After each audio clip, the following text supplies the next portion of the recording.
Oma Gyan Timidandasya Ganangana Shilakaya Chaksu Militam Jena Tasmai Si Gurave Namaha Shri Chaitanya Manobishtam Shtapitam Jena Bhutale Swayam Rupakadamayam Dadanti Svapadantikam Jai Shri Krishna Chaitanya Prabhu Nityananda Shri Advaita Gadadhar Shivasadi Gaur Bhaktivindam Hare Krishna, Krishna Krishna, Hare Hare, Hare Rama.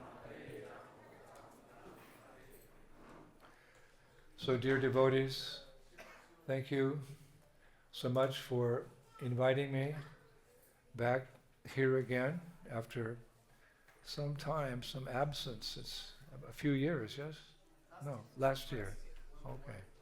Irregardless, much has changed.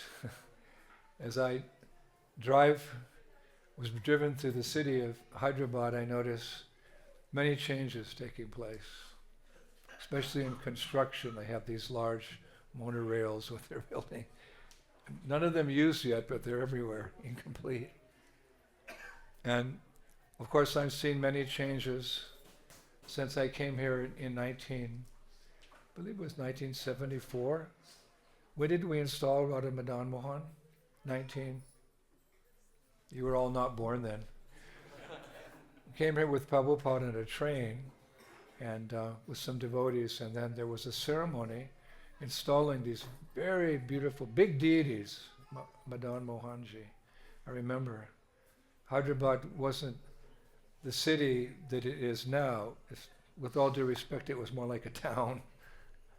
Now it's become a huge metropolis. Much has changed, and I'll tell you from my travels around the world that the world is constantly turning, so many changes. But there remains one very essential, constant factor that is not subject to change. What is that? If everything is changing, even the molecules are changing every moment. Even your bodies are changing. As you're sitting here, billions and billions of cells are being destroyed and being replenished. When you leave today, you won't have the same body that you came in. I often quote in my public lectures that every 7 years, all the cells in the body change. This is a scientific medical fact.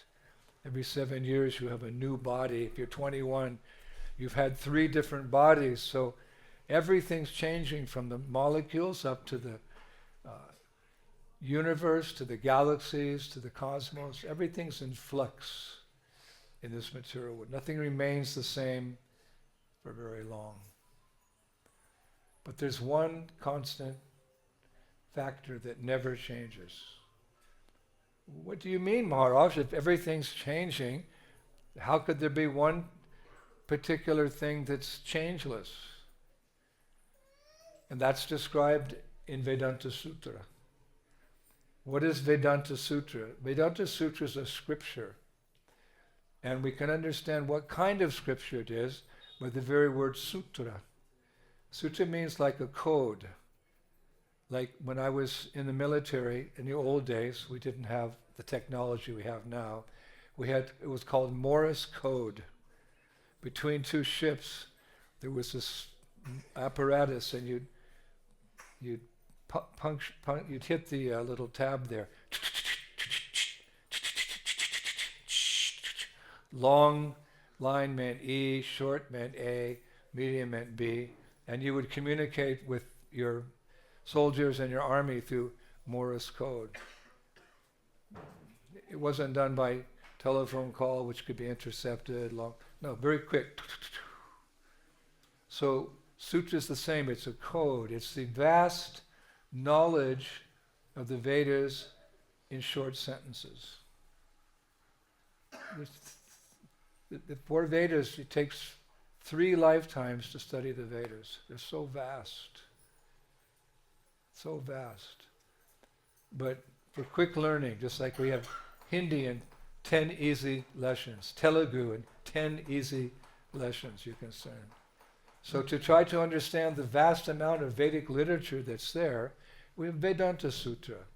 It's all summarized very quickly so the sharp person can understand in one lifetime rather than 3 lifetimes. We don't have much time. Life is short and then you die. So Vedanta Sutra. Vedanta means knowledge in code form, very quick, few lessons. And what is the first shlok in Vedanta Sutra? Athato brahma jijnasa. Simple. Now that you've arrived at the human form of life, now is the time for self-realization. This is something constant. It never changes. Everything's changing in this world, but this fact remains the same. It never changes. Through the millennia of the human race, this sutra never changes. Athato brahma jijnasa. Now that you've come to the human form of life, what is your business? Your business is self-realization. And what does self-realization mean? It means to understand who you are, who's Bhagavan, who's Krishna, and what is your intimate, loving relationship with him. That's the purpose. If you do everything else but you don't do that, your life's a failure. And if that's all you do in your lifetime, realize your intimate, loving relationship with Krishna, which is your ticket back to the spiritual world. Your life's a complete success. If you do everything imaginable, all the desires that people have in this world, which is, you complete them all, which would be rare, but you don't become Krishna conscious, I'm sorry, your life's a failure. But if this one thing, if you understand who you are as spirit soul, Prabhupada said one time, the soul is more brilliant than 10,000 suns rising simultaneously. And if you understand Shri Krishna, the Supreme Personality of Godhead, and what is your relation to him as a servant, as a friend, he's your child, or he's your lover, that's how we measure success. Progress in human society is not necessarily measured by science and technology, to a certain degree. But for human beings, progress means how far you are on the path of Krishna consciousness. So that's a constant factor, that athato brahma jijnasa. So one may be overwhelmed by that fact. How do I do that? You don't have to worry, you have lots of help. Paritranaya sadhana vinashaya aduskrita dharma samstapanate sambhavami yuge yuge. Krishna helps. He's been described as our ever well-wishing friend. He comes once in a day of Brahma with that message. Oh, but that's a long time, once in a day of Brahma, because Brahma lives for millions and billions of years. But time is calculated on the basis of demigod society, not our puny human society. What is our time compared to the time of the demigods? Just like who cares what time is the ants? They care, we don't care. So demigods don't really care about our little time, 50 or 75 years on this planet. They live a long time. So time in civilized culture, Vedic culture, time, once in a day of Brahma, Krishna comes. Ete chamsa kalo pumsha krishnashtu bhagavan swayam. All the above mentioned incarnations are either plenary portions or portions of the plenary portions, but Sri Krishna is the source of all the avatars. So he comes himself sometimes, and more often than not he expands as an incarnation, and he comes with the very same message. Essentially that message is encapsulated in one of the 700 verses of Bhagavad Gita. Sarva dharmam parityaja mamekam saranam bhaja aham tam sarva pabebhyo moksasi masajaha. But how to apply that order of surrender, it differs from time to time. Because we understand that in the greater picture of the cosmos, there's 4 ages. Just like well, not here in India, but in Europe and America, we have 4 seasons. we have summer, autumn, winter, and spring. And in each of those seasons, the season's vastly different. It's not like some place like Bali. In Bali, it's always summertime. That's why people go there on vacation. The temperature's always, along the equator, the temperature's always the same.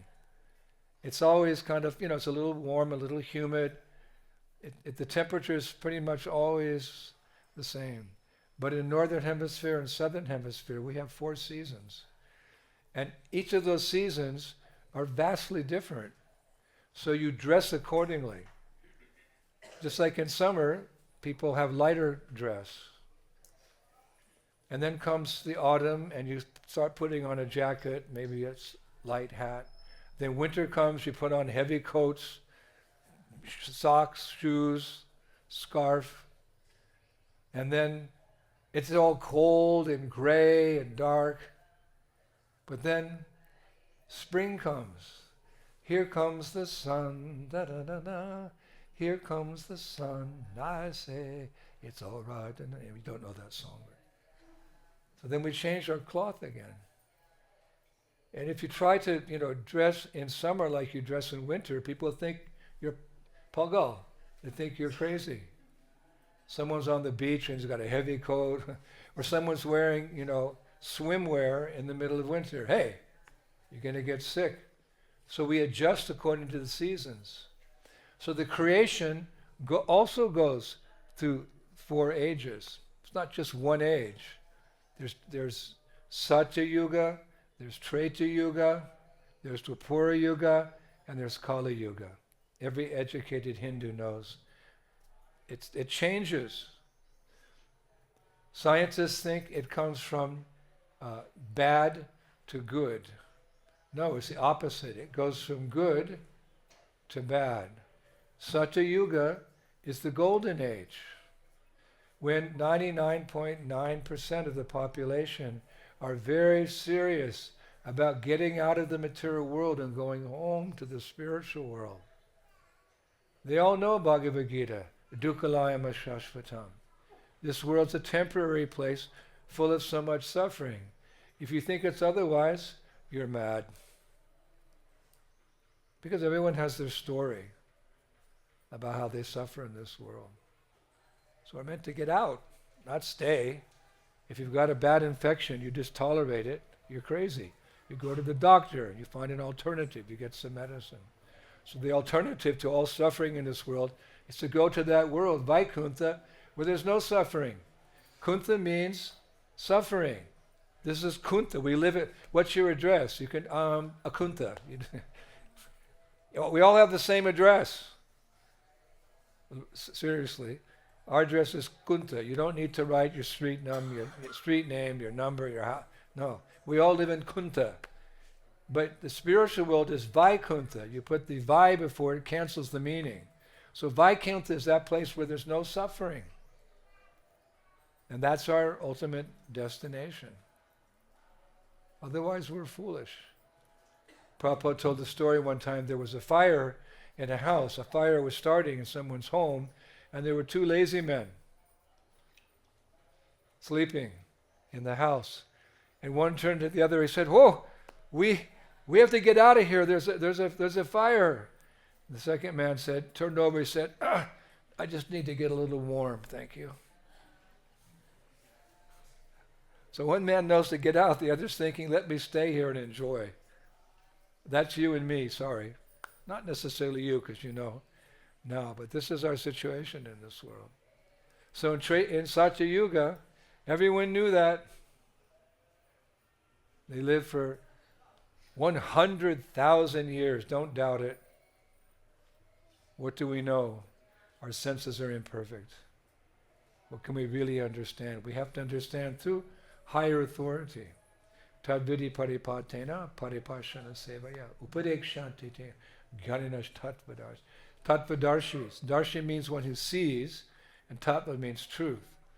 So one who sees the truth sees the illusory happiness of this world and the reality of the spiritual world, and endeavors to get home out of this burning house of material existence. So they understood that. It was a little difficult, 100,000 years. You practiced meditation.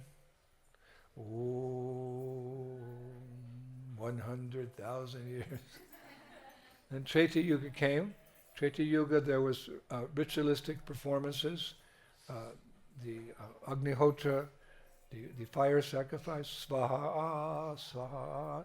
These rituals would purify you. Dwapara Yuga. In Dwapara Yuga, the process was temple worship. The Lord appears as the Murti, as the deity, made from material elements, but when installed by the Acharya, the deity becomes non-different than Krishna. How is that possible that the deity could be God? He's a marble statue. He's made of wood. How could he be divine? How could he be the Godhead? Well, it appears you haven't studied Krishna Consciousness 101, a term we use in America. Psychology 101, Mathematics 101. God's all-powerful. He can turn matter into spirit and spirit into matter as he likes. Even in this world we see the electrician, the person who deals with electricity, right? He has at his hands the electrical current. With that electrical current, he can give it to a heater and make something very hot. Or he can take the same current and give it to a freezer and make something very cold. It's up to his discretion. The electrician, yes? He has the energy. He can make something very hot. He can make something very cold. So that's a very mundane example. But Bhagavan Shri Krishna, he's in charge of all energies. Aham savasya pabhavo matta sarvam bhavartate. From me comes everything material and spiritual.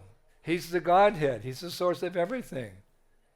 So he can take matter and turn it into spirit. And he can take spirit and make it into matter at his discretion. So don't think that like the Christians, with all due respect, they think we're worshipping idols. Are we so foolish? We have so many saints, so many acharyas who are like super excellent, intelligent persons, and they're worshipping the deity. Are they some fools? No. They're enlightened. So through their eyes, tattvadarshi, through their vision, we understand what is what. And how do we learn from them? Shravanam kirtanam. We hear and we chant in their presence, and that brings Krishna Smaranam. So in Dwapara Yuga, the process was you'd go with the family to the temple and you'd have darshan. And by seeing the Lord, your heart would become purified. Just by seeing the Lord. One can become Krishna conscious by employing the senses in the service of God. So we see the form of the Lord, we hear his glories, we smell the incense in the temple offered to him, and with the tongue we taste the prasad. Through our senses are dragging us through the hot coals of material existence. But if we take those senses and apply them in the service of the Lord, cetodharpanamarjanam, heart becomes purified. And deep within the heart there's a diamond of love of God. In this nasty heart, sorry, but this heart is full of lust, anger and greed, jealousy, envy, hatred. I'm just telling you what's inside. Doctor can't tell you, but sadhus can tell us what's in the heart. But it's known amongst those who deal with geology that within the coal mine, that's where you find diamonds. Because what is a diamond? A diamond is nothing but coal pressured over millions and millions of years. That's where diamonds come from. It's that hard, dirty, smelly coal. It's pressurized for millions and millions and billions of years, and then from the coal comes the diamond. The coal is useless. To some degree we use. but the diamond is priceless. So within the heart, the cold, all the nasty things, there's a diamond. And that diamond is prema. It's your love for Krishna, which was once very brilliant in the spiritual world. But for one reason or another, we fell from grace into this material world. The diamond has become covered. So when you use your senses in serving Krishna, the coal-like desires, they go away and the diamond becomes revealed. So part of that bhakti yoga, using our senses in loving service to Krishna, you just see the deity. You hear the glories of the deity. You taste his prasad. And you smell the beautiful fragrance that's here. The senses become our friend. The moment our senses are our enemies, but the senses become your friend. Just like a magnet. A magnet can attract or a magnet can repulse. A magnet has two potentials. You know, a strong magnet. It's quite interesting how the material energy works. Prabhupada said one time, I heard him in Geneva, he said the whole cosmic manifestation is mystical. How this material energy is working, Prabhupada said, I was thinking, what's so mystical about it? But in time I learned these little things, they give you some idea. A magnet can repulse metal, or a magnet can attract metal. So similarly, our senses, when used for our own enjoyment to try to enjoy separate from God, they drag us down into the darkness of ignorance in this material. It's 3 gates leading to hell. Lust, anger, and greed. We're being dragged down. But you turn it around, that magnet of your desire, and you serve Krishna, then there's a transcendence. You go from tamas to rajas to sattva, and then suddha-sattva. Suddha-sattva means pure goodness. You transcend this world. It's so easy. Actually, it's easy. Material life is hard. Spiritual life is easy. As easy in Dwapara Yuga as coming and seeing Jagannath, Subhadra, and Baladev. But even more powerful than your seeing is the seeing of God. What's the use of these eyeballs? They're just some liquid and some stuff. What do we see? With our material vision, we cannot see what is spirit. One time in Vrindavan, Prabhupada was describing the glories of Vrindavan. Devotees were sitting with him at the Radha Damodar temple in the early years. And Prabhupada, Chintamani Pakata Sadamasu Kalpa Vriksha Laksha Viteshu Shudabir Abhipalyantam. And he's describing the desire trees and the beautiful flowing Jamuna River and the parrots and the devotees and their different humors and loving relationships in Krishna's Tribhanga Sundar, made of eternity, knowledge, and bliss, and the beautiful flowers. And he's describing Vrindavan. And then when he asked for questions, one devotee raises his hand. He said, Prabhupada, you're describing the beauty of Vrindavan in such a wonderful way, but when I look around, I only see dilapidated buildings, rickshaw-wallas, arguing for money, pigs, sewers, stool. I don't see Vrindavan like you're describing it. And Prabhupada said, yes, that's because you have a speck in your eye. The devotee took off his glasses. On Prabhupada, it still looks the same. But spiritual master, he said, no, that speck in your eye is your desire for sense gratification, for material enjoyment. Remove that material enjoyment and you'll see Krishna as he is. One time one of my godbrothers, Shyamasundar, in the very beginning, he was carving Jagannath deities. Prabhupada had asked him to carve Jagannath deities for the San Francisco temple. This is in the 1960s. So he's in a room and he's carving, and he was becoming a devotee. He wasn't a full-fledged devotee. He was, Confucius says the longest journey begins with the first step. So he's doing his best, but he had a habit of smoking. So he's smoking a cigarette, carving the Jagannath deity. And there's Balaram and there's Subhadra.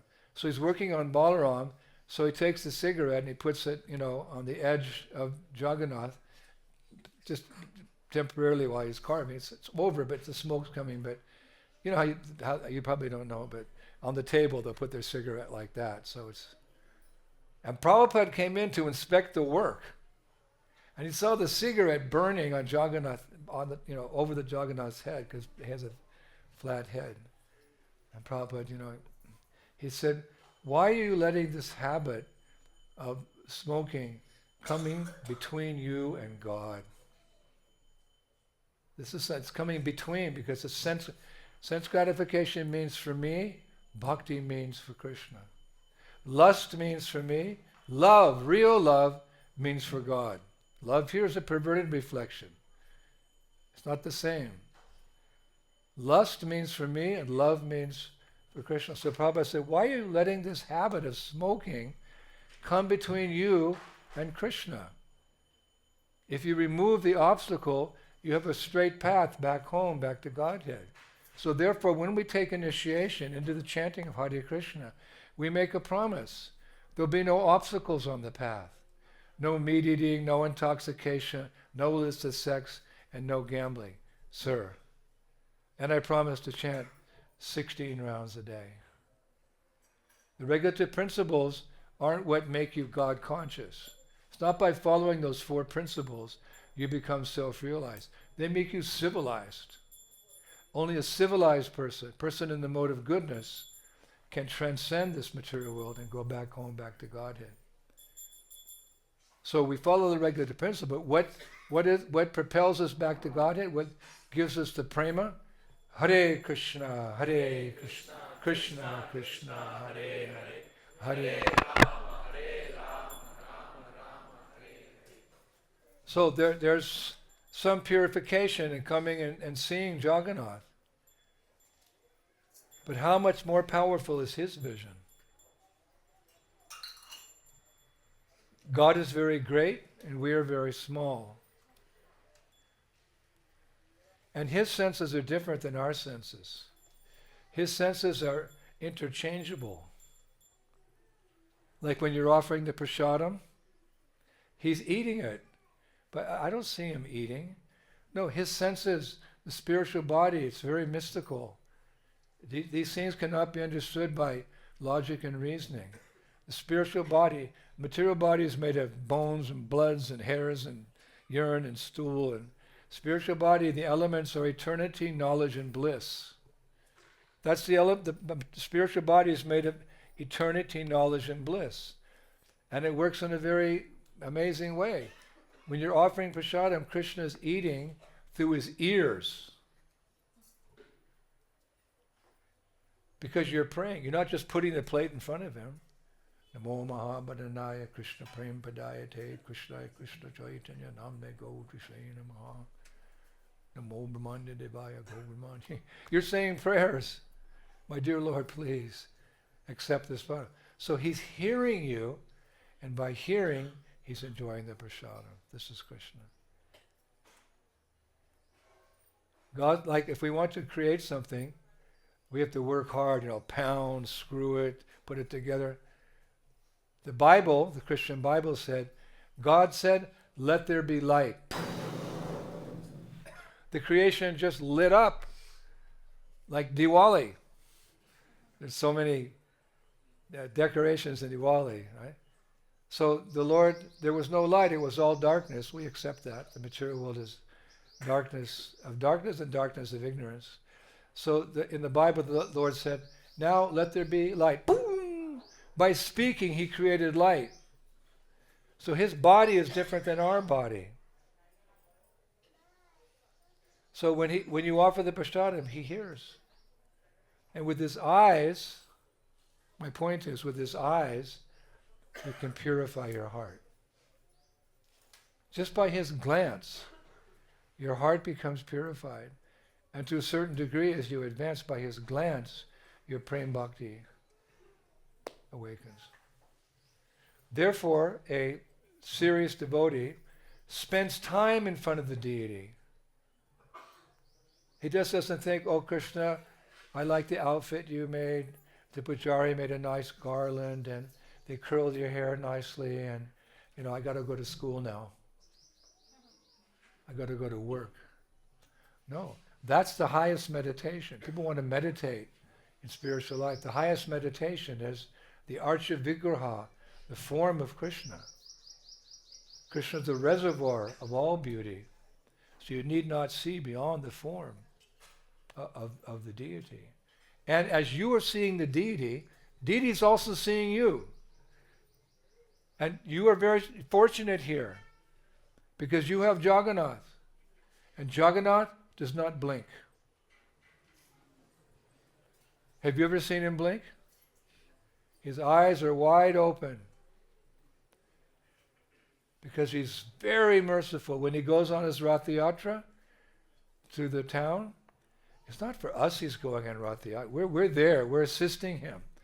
Why is he going on Rath Yatra? To reclaim all his sons and daughters. In America, in Uganda, in Rwanda, in Korea, in Russia. He's got, because Krishna says in the Gita, he's the seed-giving father of all created beings. We all have the same father on the spiritual level. We all have the same father. So if you're the same father, we're all brothers and sisters. This is the peace formula for the world. So Jagannath, he knows that. So why is he leaving the temple? Because fools and rascals don't go to the temple. People don't go to the church or the mosque or the temple like they did like your forefathers did. On holidays, they go to the beach, they go to a drive, they have a special dinner at home. They don't go to the temple. So Jagannath leaves the temple. All right, if they don't come to me, I'll go to them.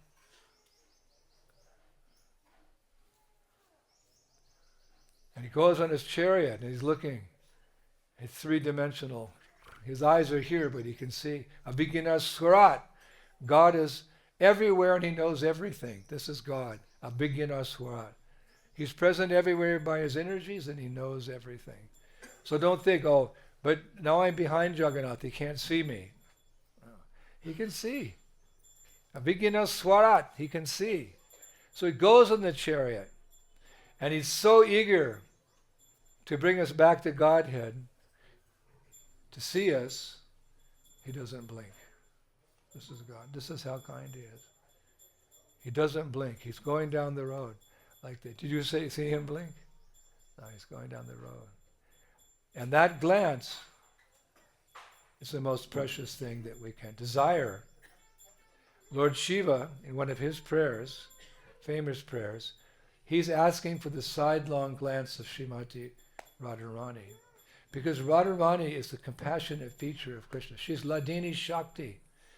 She's the internal pleasure potency of Krishna. She's very compassionate. Krishna can be hard like a thunderbolt and soft like a rose. And in his feature, Srimati Radharani, Ladini Shakti, this is the rose, this is the pleasant rose, so this compassionate nature. Vrindavaneshwari Srimati Radharani ki. So Jagannath, he has that compassionate. He goes down the road, he says, looking. We may forget God for billions and billions of years, but he doesn't forget us for one moment. And he is always making plans, making schemes, how to get these rascals back home, back to Godhead. And we're not very interested, so he canvasses. He comes out in the chariot, and he goes down the road. Where are these rascals? And just by seeing us. So therefore, understanding his glance is very powerful. It pulverizes the material desires in our hearts and brings forth that diamond of praying. So therefore, devotee will spend time. Because he knows, I'm not just looking at Krishna. Krishna's looking at me. Think of it like that. What does darshan mean? Darshan means, darshan means I'm going to the temple so Krishna can see me. have to have that faith. My dear Lord, you are not a statue. You are directly the son of Maharaj Nanda. That was the Brahmin boy when he went to Shakshi Gopal in Vrindavan. Shakshi Gopal had stood as a witness when an elderly Brahmin had promised a young Brahmin, when we get back to Orissa, I'll give you my daughter in marriage because you've been such a good servant. So the deity was there. In Vedic culture, there's some important deed to be signed or something to be agreed upon in the community. They'd go before the deity and they'd sign the paper, they make the promise or whatever. So that when they got back to Orissa, the boy, the elder Brahma said, no, you're of a lower Brahminical community than mine. I can't give you my daughter. So the boy was a pure devotee. He went back to Vrindavan and he stood in front of the deity. He said, sir, you were there when that Brahmana promised me his daughter. Will you come to Orissa and stand as my witness? He's asking the deity. He's 12 years old, but he had so much shraddha, so much faith in Krishna. Shraddha. One time I asked Tamal Krishna Goswami, my godbrother, what quality should we look for when we're accepting disciples? What's the most important quality of a disciple? He said, Guru Nishta. The most important quality of a disciple has faith in the Guru. Yasya Devi Para Bhaktir Yata Devi Tata Guru. One whose faith in the spiritual master and Krishna, all the purport of Vedic knowledge is revealed. So this little boy, he's standing in front of this tall, massive stone deity. He said, Lord, you were there, remember? How could you forget? We forget, you never forget. Can you come and stand as a witness in Orissa? So Krishna said, yes, I will come. And you will know, she said, I will walk to Orissa with you. I will walk. And you go forward, and I'll walk behind you, and you'll know that I'm coming by the tinkling of my ankle bells. Don't look back. Have faith. You'll understand, because the tinkling, the ankle bells. And when you turn around and look, I'll stop there. So the boy said, but you're a deity. How can you walk? And the Lord said, young man, if I can talk, I can walk. So they left. And this is a true story. Of course, a mundane person without any spiritual education may doubt it. But what is that? So in conclusion, we should have faith. Isn't it? We should have faith. They walked and they walked and they walked and they walked and they got to Orissa. And when it was at the proper place in the village, the boy turned around and he wasn't surprised. When we hear of miraculous things in Krishna consciousness, like you read Chaitanya Charitamrita, Mahaprabhu cured the leper. What was his name? Kartamashi? Yeah.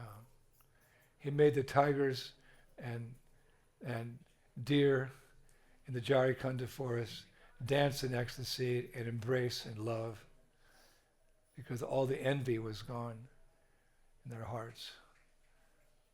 So these things, we don't take them as something, whoa, really? How can So when we come before the Lord, we should stand before the Lord and have full faith that He's... Actually, I always say that the most important principle of deity worship, isn't it?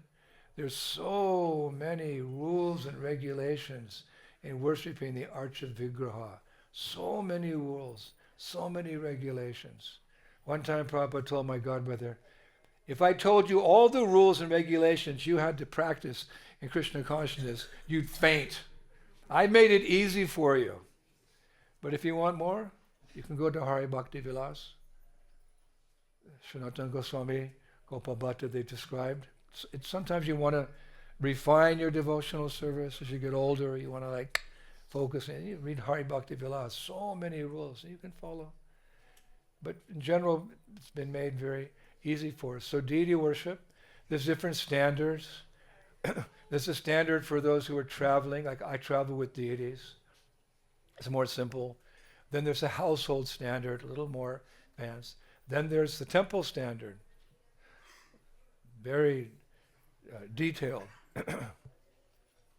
But what's the most important rule in deity worship? How many times you offer the incense?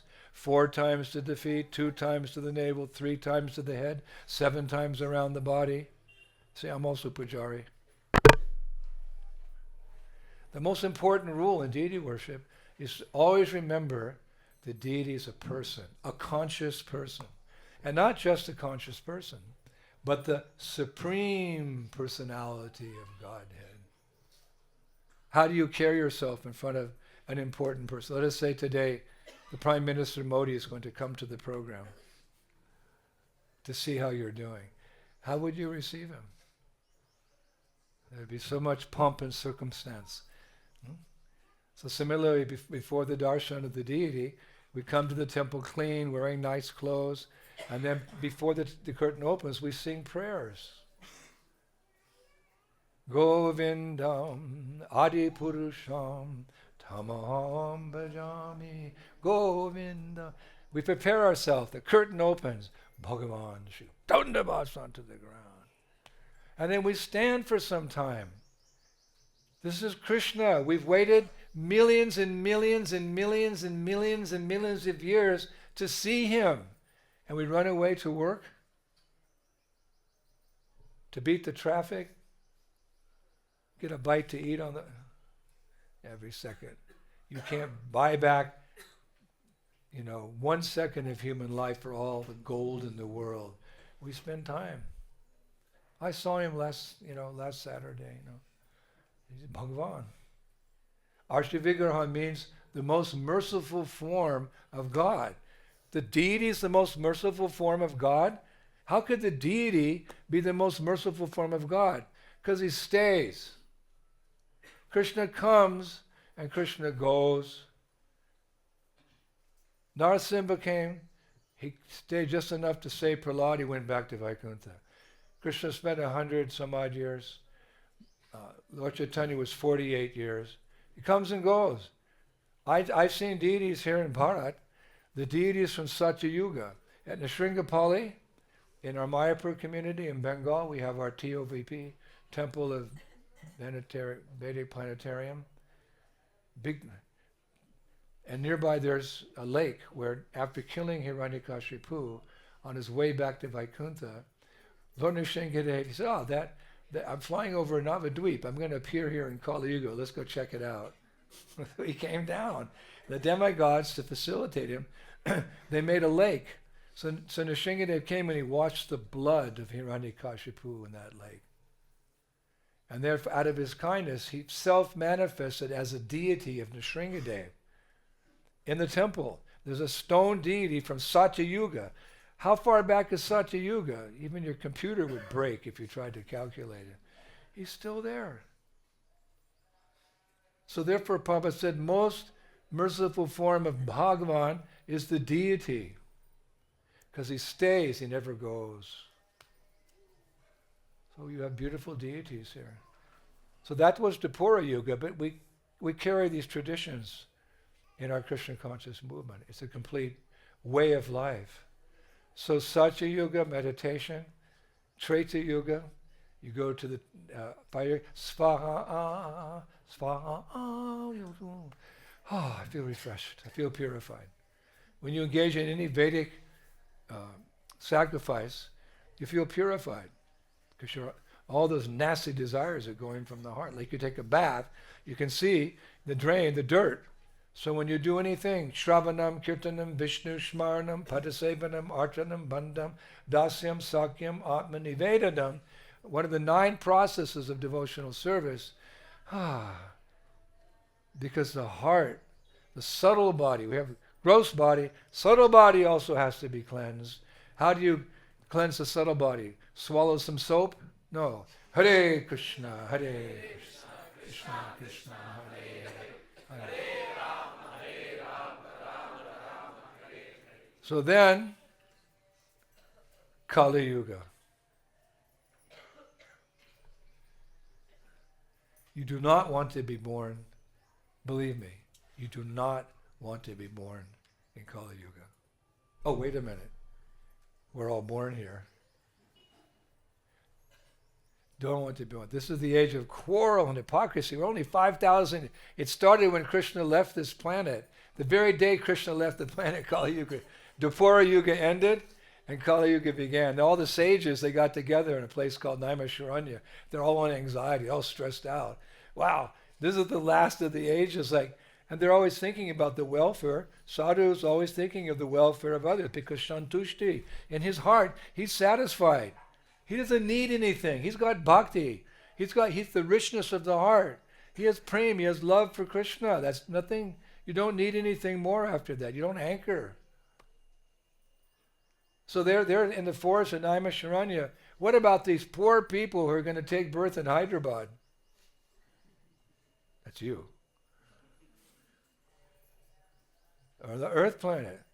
They're thinking what to do. They got different proposals. Then Shuta Goswami comes and he says, refers to this mantra, Hare Krishna, Hare Krishna, Krishna Krishna, Hare Hare, Hare Rama, Hare Rama, Rama Rama, Hare Hare. Gotamashi, come forward.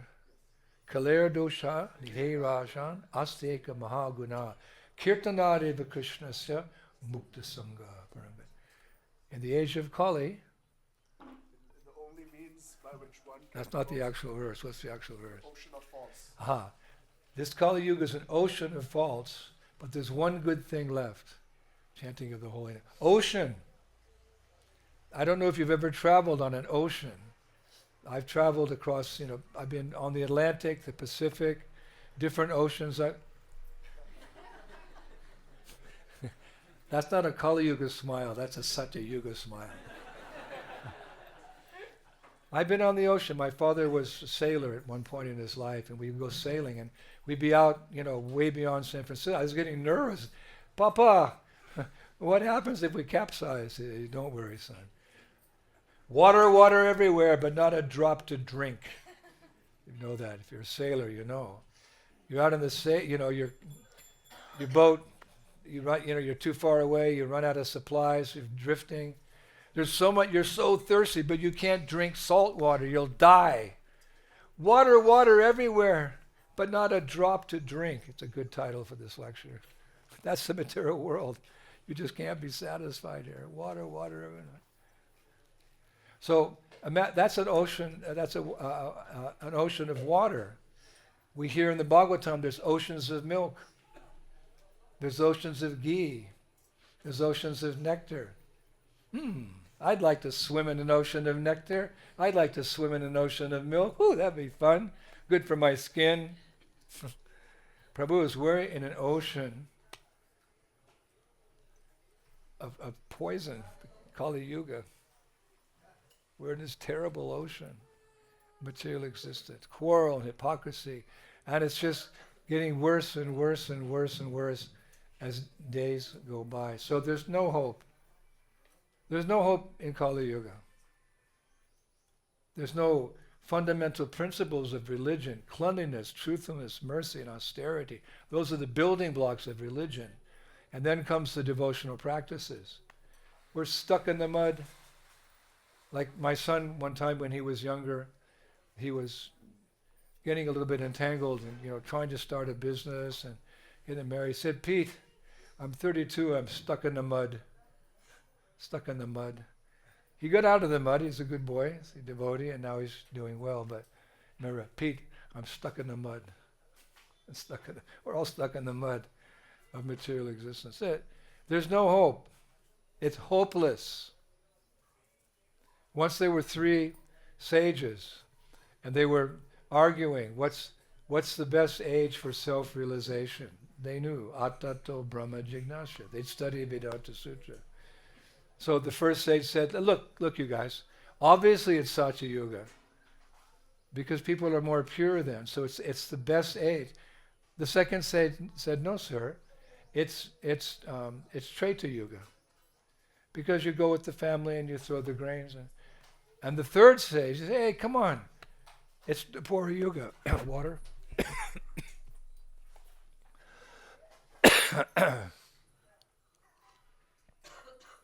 He said, it's Dvapara Yuga. Okay, give me that, yeah. It's Dvapara Yuga. Because you just go to the temple and see the deity. And the sages like to debate, so they're debating on, no, it's Satya Yuga, no, it's trade, no, it's the back and forth arguing, and push came to shove. And they thought, how are we going to settle this argument? We'll go to the Himalayas and we'll ask Srila Vyasadeva. Because Srila Vyasadeva still is living in the Himalayan mountains. And he's the supreme authority. He wrote down all the Vedic literature.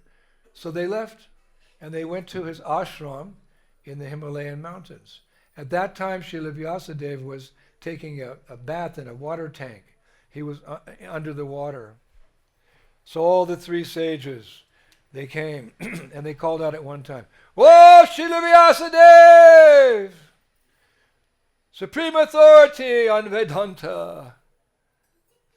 Please come out and tell us, what's the best age for self-realization?"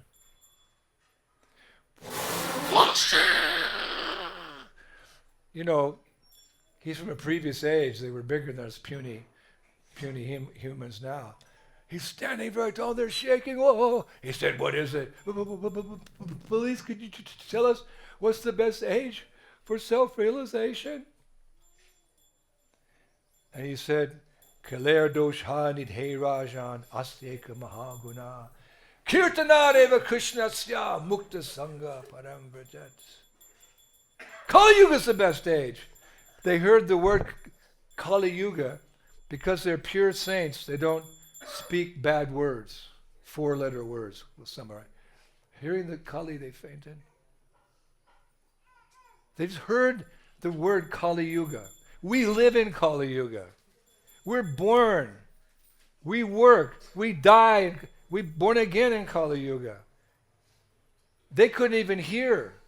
You never hear Brahmins saying bad words referring to materialistic activity. They don't read the newspapers and go on the internet. They're always Eke Kuru Nandana, fixed on Krishna, supreme, pure, the divine. They fainted. So they came to and they said, "Did you hear that?" "What?" "No, I didn't." They didn't want to repeat it. He said something. Don't say it. So they think he might, maybe he had water in his ears, Vyasadeva. He didn't hear. So again, "Whoa, Shri Vyasadeva! Please come out of the water." And he's again underneath. "Tell us what's the best age what's the easiest age to become self-realized?"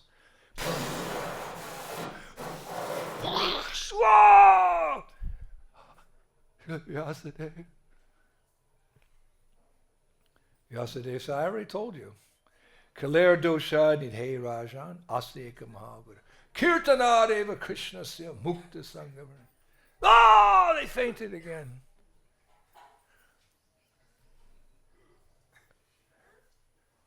So what happened?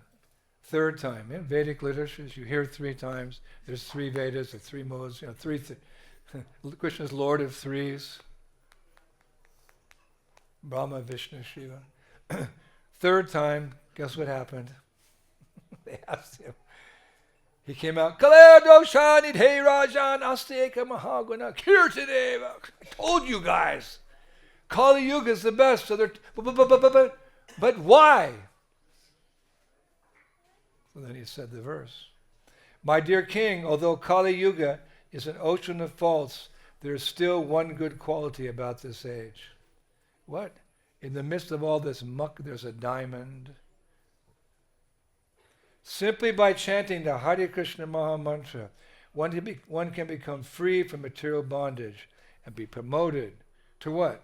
The transcendental kingdom, We all, kingdom's kind of a attractive phrase, a kingdom. I'd like to go with a kingdom. But this is a transcendental kingdom, where every word is a song, every step is a dance, and there's a Sunday feast every day. There's a festival every day. So that is our goal. That is where we should want to go. That is where we want to proceed. And by coming to this improvised temple for now, one day you'll build a big temple, I'm sure.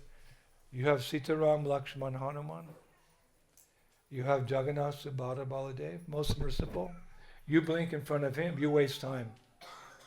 Gopis would complain to Krishna. No, they complain to Brahma, the creator. Brahma, you're such a rascal. But why? Because you gave us eyes that blink. So when we're with Krishna, we miss a fraction of a second to see him. And they want to see Krishna all the time. Because they love Krishna more than anyone's ever been loved before. And when you love someone, you want their constant association. So baby's crying, that's a sign that it's time to stop the lecture because I'll get disturbed. So you have Jagannath, Subhadra, Baladev, and you have Bhagavan Narasimhadev, and you have the most important thing, you have the chanting of Hare Krishna in the midst of Kali Yuga. You can achieve the same perfection that the sages achieved in Satya Yuga by meditation. You can achieve the same perfection that the people in Treta Yuga achieved by the ritualistic ceremonies, by chanting Hare Krishna.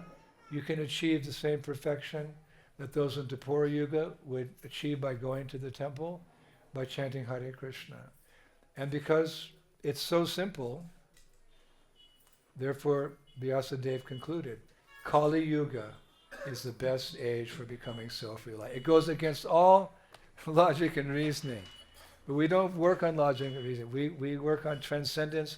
We work on the principle of kripa. That of all the incarnations of the Lord, Lord Chaitanya is the most merciful. Krishna is very kind. He makes one condition. If you want to become my devotee, just do what? Surrender. Sarva dharmam parityajya mamekam sar. He says, you just surrender to me. Then I'll protect you from all the sinful reactions of the millions of lives, okay? I'm not asking more than that. Not a complicated contract. The contract is you surrender, and then you're mine. I am yours and you are mine. You simply bow down. Even that they won't do. He makes one condition. But Lord Chaitanya makes no conditions. He sends the Harinam party out. Chant loudly, Hare Krishna, Hare Krishna, Krishna Krishna, Hare Hare Rama. You're mine. If you walk by, you hear the mantra, it's only a question of time. In this life or the next, you will join this Hare Krishna movement. That's a fact. It's described in the Vedas that when the Ratha Yatra cart is going down the road, is some poor, ignorant person sitting down on the road, and just out of respect, he stands up. He sees the cart coming. Oh, get on. Actually, nectar devotion. Prabhupada's nectar. Bhakti Rasamrita Sindhu. Rupa Goswami. If that ignorant beggar just out of a little respect stands up to receive the deity, he's considered an eternal associate of Vishnu. This is simply a movement of mercy. Causeless mercy. Shakespeare said this. He said, like mercy, it falleth from above like gentle rain upon those below it. We're just bathing in constant mercy, coming in all different directions. The glance of the Lord, the taste of his food, the smell of his incense, but particularly when he dances on our tongue when we chant Hare Krishna, Hare Krishna, Krishna Krishna, Hare Hare, Hare Rama. So take advantage, take full advantage. And then Prabhupada said one time, what will be the result?